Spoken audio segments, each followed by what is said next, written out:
उत्तर प्रदेश, भारत सच्ची घटना से प्रेरित सन 2004 में उत्तर प्रदेश के एक छोटे से गांव विसारा में एक रहस्यमय घटना घटी। गांव में एक बूढ़ी औरत रहती थी। नाम था चंदा दादी। लोग कहते थे कि वो कुछ तंत्र मंत्र जानती थी, मगर किसी को यकीन नहीं था। सब बस उसे एक अकेली औरत समझते थे, जो पेड़ के नीचे बैठकर घंटों कुछ बड़बड़ाया करती। एक दिन अचानक चंदा दादी की मौत हो गई।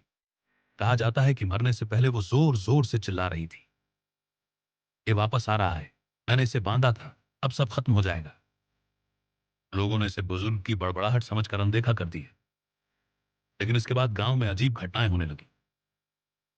रात में जानवर अजीब तरीके से चिल्लाने लगे, घरों की दीवारों पर काली छाया दिखाई देने लगी, और कुछ लोग नींद में चलकर गांव के उस पुराने कुएं तक पहुंच जाते जहां से कभी लौटते नहीं थे।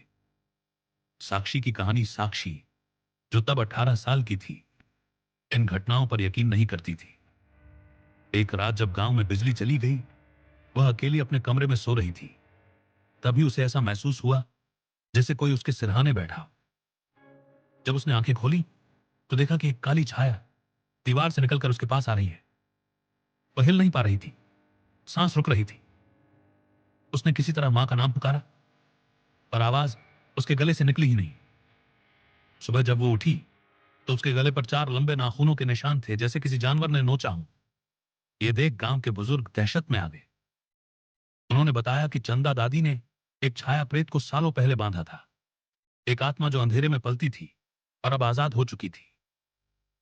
अंतिम प्रयास गांव वालों ने मिलकर एक पुराना तांत्रिक बुलाया, जो हिमालय से आया था।